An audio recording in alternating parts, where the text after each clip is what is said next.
Hello students, welcome to Pen and Paper. আজকে আমরা আলোচনা করব ইকুইপোটেনশিয়াল সারফেস বা সমবিভব তল নিয়ে। তো সমবিভব তল আমরা কাকে বলবো, এর কী কী ক্যারেক্টারিস্টিক্স দেখা যায়, বিভিন্ন চার্জ কনফিগারেশনের জন্য সমবিভব তলগুলো কীরকম হয়, এরপর আমরা দেখব যে ইলেকট্রিক ফিল্ড আর পোটেনশিয়ালের মধ্যে কী সম্পর্ক আছে এবং বিভিন্ন চার্জ কনফিগারেশনের জন্য কোনো একটা পয়েন্টের পোটেনশিয়াল কত হবে, এইসব বিষয় নিয়ে আজকে আমরা আলোচনা করব। তো চলো শুরু করা যাক। ফার্স্টে আমরা দেখব যে ইকুইপোটেনশিয়াল সারফেস বা সমবিভব তল কাকে বলে। সমবিভব বলতে এমন একটি তল যে তলে কি হয়, যে কোনো পয়েন্টে কিন্তু ইলেকট্রিক পোটেনশিয়ালটা কিন্তু সেম থাকে, অর্থাৎ বিভবটা কিন্তু সেম থাকে। ধরে নাও এটা একটি পয়েন্ট চার্জ কিউ, এটা যদি পয়েন্ট চার্জ হয় তাহলে কি করবে, এর রেসপেক্টে যে কনসেন্ট্রিক স্ফেরিক্যাল যে শেলগুলো আছে, তাহলে কিউকে সেন্টার করে যে কনসেন্ট্রিক স্ফেরিক্যাল যে শেলগুলো আছে এই প্রত্যেকে কি হবে, একটা করে কিন্তু সমবিভব তল পরিণত হবে। কারণ কি, এই যে বাইরের যে তলটা দেখছো এই তলের উপরে বেস করে, যেহেতু কিউ থেকে এই তলটির ডিস্ট্যান্স আর স্মল আর আমি যদি ধরে নিই, তাহলে কি হবে, এই তলের উপরে যে কোনো পয়েন্টে তুমি যে কোনো চার্জ নিয়ে নাও, তাহলে এই আর রেডিয়াসের তলের উপরে যে কোনো পয়েন্টে কিন্তু পোটেনশিয়ালটা কিন্তু সব জায়গায় কিন্তু সেম। তার মানে এই পুরো যে তলটা, এই যে পুরো স্ফেরিক্যাল যে তলটা, কিউকে ঘিরে যে থ্রি ডাইমেনশনালি যে স্ফেরিক্যাল যে তলটা, এই তলটা কিন্তু সমবিভব তল। কারণ কি, এর উপরে যে কোনো পয়েন্টে কিন্তু পোটেনশিয়ালটা সেম। তাহলে কি হচ্ছে, তাহলে কিউ যে পজিটিভ যে চার্জ, এই চার্জ থেকে আমরা কি জানি, ইলেকট্রিক ফিল্ড লাইন্সগুলো কিন্তু পারপেন্ডিকুলারলি বাইরের দিকে হবে। তো তার ফলে কি হচ্ছে, তাহলে সমবিভব তলগুলো কীভাবে তৈরি হচ্ছে, যে ইলেকট্রিক ফিল্ড লাইন্সগুলো যেহেতু রেডিয়ালি পারপেন্ডিকুলার হচ্ছে, যার জন্য কি হচ্ছে, এই ইলেকট্রিক ফিল্ড লাইন্সগুলো কিন্তু এই একটা আর রেডিয়াসের তলকে সবসময় কিন্তু পারপেন্ডিকুলারলি ক্রস করবে। তাহলে পয়েন্ট চার্জের জন্য সমবিভব তলগুলো কীরকম হয়, কনসেন্ট্রিক স্ফেরিক্যাল শেলের মতো হয়, অর্থাৎ প্রত্যেকটা শেল কিন্তু একটা কিউ চার্জকে সেন্টার করে তৈরি হয়। তো এই প্রত্যেকটা কনসেন্ট্রিক স্ফেরিক্যাল যে সারফেস, এই প্রত্যেকেই কিন্তু একটা করে সমবিভব তল, এবং ইলেকট্রিক ফিল্ড লাইন্সগুলো কিন্তু সবসময় এই তলগুলোকে পারপেন্ডিকুলারলি ইন্টারসেক্ট করবে। পজিটিভ চার্জের জন্য বাইরের দিকে হবে আর নেগেটিভ চার্জের জন্য ভেতরের দিকে হবে। তো এখানে একটা পজিটিভ চার্জের কনফিগারেশন দেখানো হয়েছে, আর ইলেকট্রিক ফিল্ড লাইন্সগুলো এরকম রেডিয়ালি আউটওয়ার্ড হবে, বোঝা যাচ্ছে। তাহলে আর ডিস্টেন্সে এই যে স্ফেরিক্যাল শেল, এটা যদি একটা সমবিভব তল হয়ে যায়, তাহলে এখানে পোটেনশিয়ালের ভ্যালুটা কত হবে, এখানে পোটেনশিয়ালের ভ্যালুটা হবে তোমার V is equals to 1/4πε0 Q by R, তাই না? তাহলে এই আর ডিস্টেন্সের এই যে স্ফেরিক্যাল তল, এই তলে পোটেনশিয়ালের ভ্যালুটা কত হবে, 1/4πε0 কিউ বাই আর। তাহলে এই তলের উপরে যদি সব জায়গাতেই এই পোটেনশিয়ালটা মেনটেন হয়, তাহলে আমি যদি এই পয়েন্ট থেকে এই পয়েন্টে নিয়ে যেতে চাই কোনো একটা ইউনিট পজিটিভ চার্জকে, বা এখান থেকে এই স্ফেরিক্যাল তলের উপরে যে কোনো জায়গায় আমি নিয়ে যাই না কেন, আমাকে কিন্তু কোনো ওয়ার্ক ডান করতে হবে না। তার মানে সমবিভব তল বা ইকুইপোটেনশিয়াল সারফেসে ওয়ার্ক ডানটা কী হয়ে যায়, যে কোনো মুভমেন্টের জন্য ওই সারফেস বা ওই তলের উপরে যদি কোনো মুভমেন্ট করতে হয়, তাহলে কিন্তু ওয়ার্ক ডানটা জিরো হবে। তাহলে ইকুইপোটেনশিয়াল সারফেসের আমরা কী কী ক্যারেক্টারিস্টিক্স দেখলাম, তাহলে এর কী কী ক্যারেক্টারিস্টিক্স দেখা গেল। নাম্বার 1, কনস্ট্যান্ট পোটেনশিয়াল হবে। তাহলে কনস্ট্যান্ট পোটেনশিয়াল, তাহলে ওই সারফেসের উপর পোটেনশিয়ালটা কিন্তু কনস্ট্যান্ট হবে, যার ইকুয়েশনটা হচ্ছে এইটা। আর ওই সারফেসের উপরে যেহেতু পোটেনশিয়ালটা কনস্ট্যান্ট, যার জন্য আমাকে কোনো একটা চার্জকে শিফট করাতে গেলে ওয়ার্ক ডানটাও জিরো হচ্ছে। নাম্বার 2 কী পাবো আমরা, পয়েন্ট চার্জের জন্য ইকুইপোটেনশিয়াল সারফেসগুলো কী হবে, কনসেন্ট্রিক স্ফেরিক্যাল শেল হবে পয়েন্ট চার্জের জন্য। নাম্বার 3, ইলেকট্রিক ফিল্ড লাইন্সগুলো কী হবে, নর্মাল টু দ্য সারফেস হবে। তাহলে electric field is normal to the surface, clear. তাহলে ইলেকট্রিক ফিল্ড লাইন্সগুলো কী হবে, এই ইকুইপোটেনশিয়াল সারফেস যে সারফেসগুলো কনসেন্ট্রিক স্ফেরিক্যাল শেলগুলোকে কী করবে, পারপেন্ডিকুলারলি ইন্টারসেক্ট করে বেরিয়ে যাবে, তাই না? এবার এখানে একটা প্রশ্ন আছে, এবার আমরা যদি বলি যে না, ইলেকট্রিক ফিল্ড লাইন্সগুলো আমরা যদি ধরে নেই যে না, এই সারফেসগুলোকে পারপেন্ডিকুলারলি ইন্টারসেক্ট করছে না, যদি এই সারফেসগুলোকে কোনো একটা অ্যাঙ্গেল করে ইন্টারসেক্ট করে, যদি কোনো একটা অ্যাঙ্গেল, এই অ্যাঙ্গেলটা যদি 90 ডিগ্রি না হয়, যদি কোনো একটা ফাইনাইট অ্যাঙ্গেল হয়, তাহলে এর দুটো কম্পোনেন্ট থাকবে না। তাহলে এই রেসপেক্টে একটা, এই সারফেসের রেসপেক্টে একটা কস কম্পোনেন্ট থাকবে না।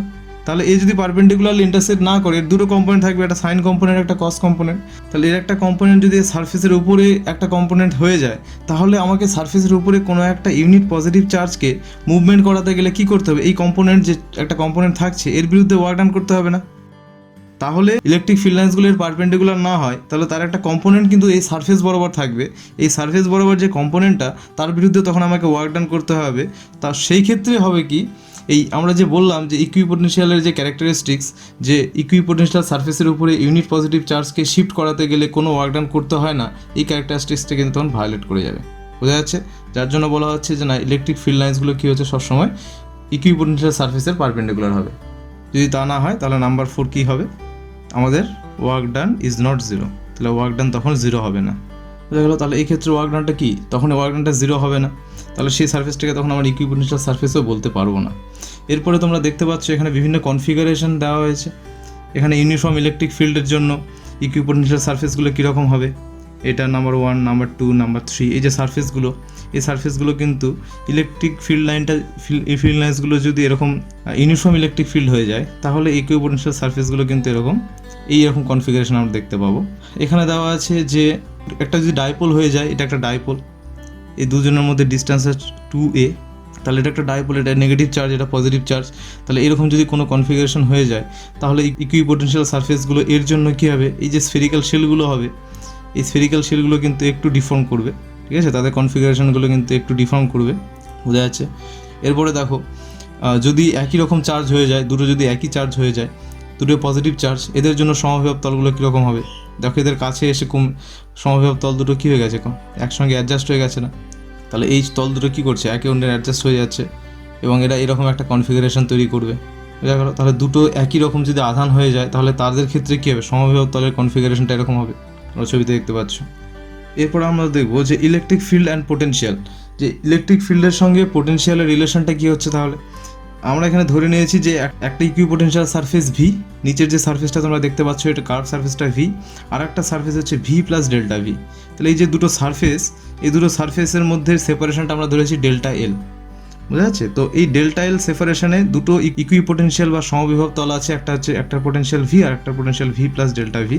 এবার এই সারফেসে যদি আমি কোনো একটা চার্জকে যদি শিফট করাই, আমাকে কোনো ওয়ার্ক ডান করতে হবে না, কিন্তু যদি এক সারফেস থেকে অন্য সারফেসে যদি আমাকে শিফট করাতে হয়, তাহলে এক সারফেস থেকে অন্য সারফেসে যদি আমরা শিফট করাই, তখন কিন্তু আমাদের ডেল্টা এল ডিসপ্লেসমেন্টের জন্য কিন্তু একটা ওয়ার্ক ডান করতে হবে।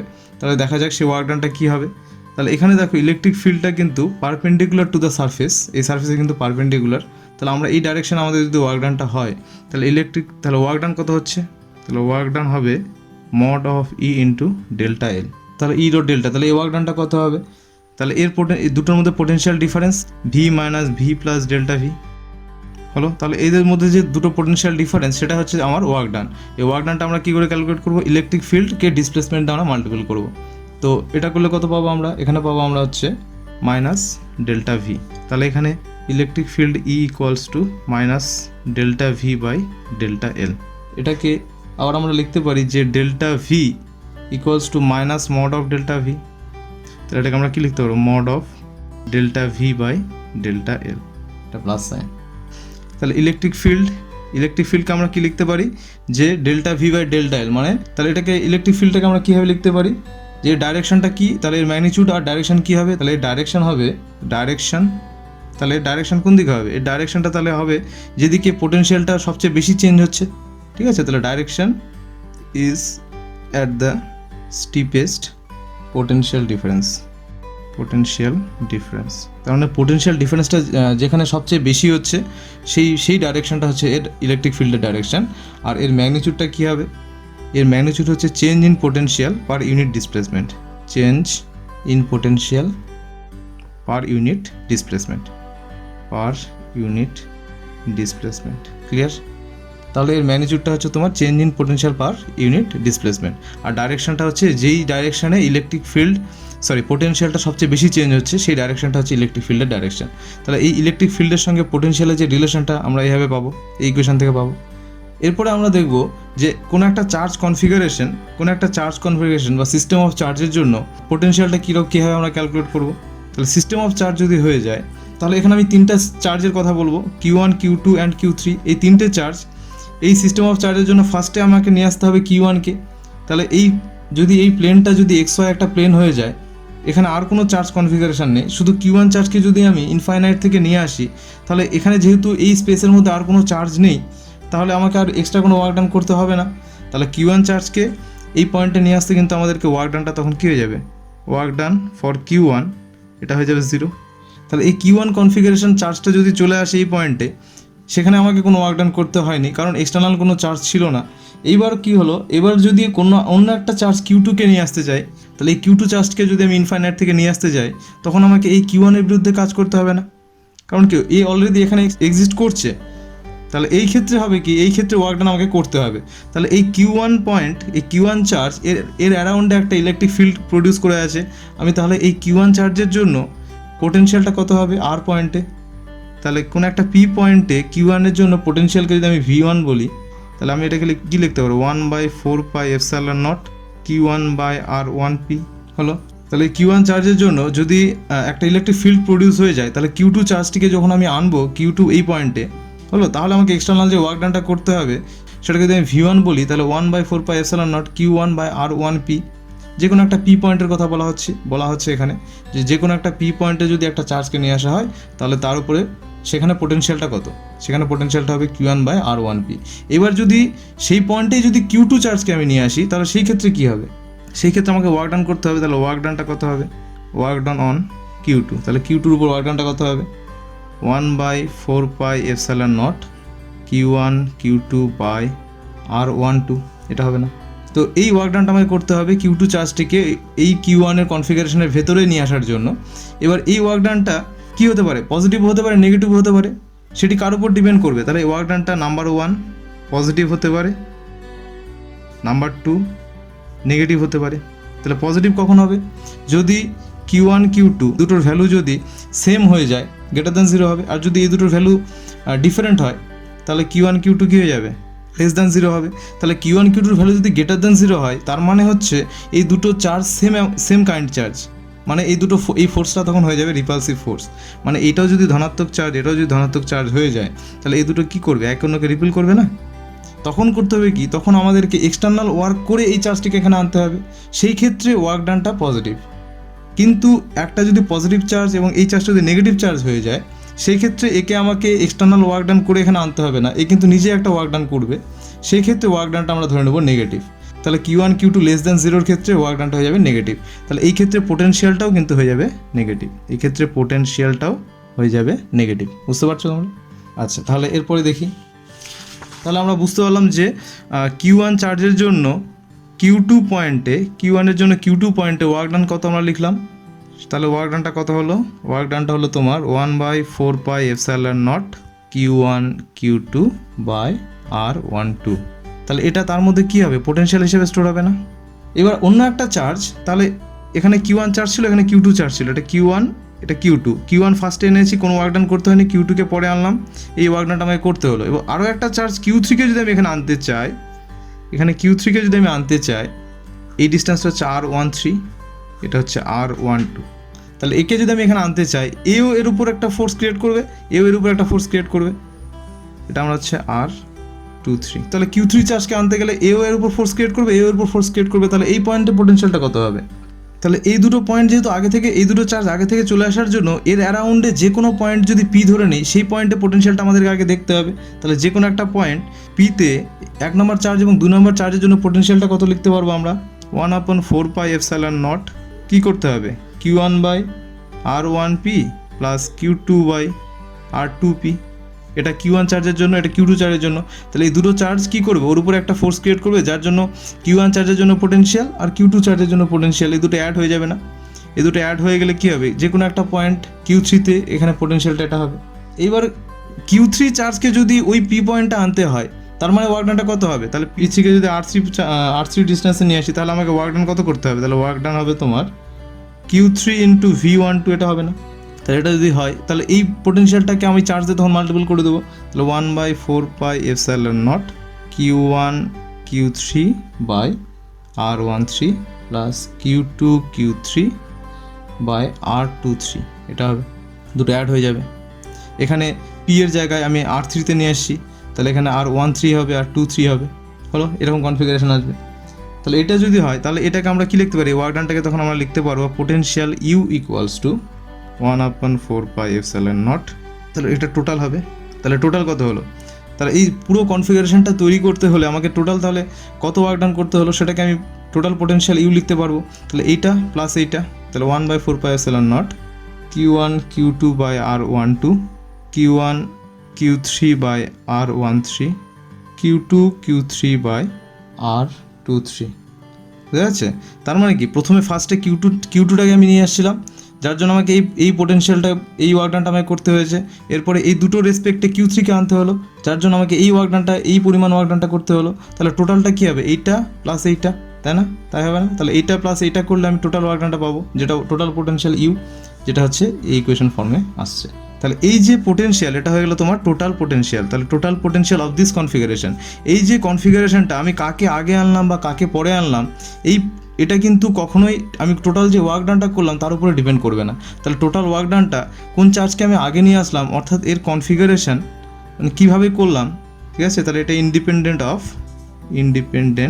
Of path.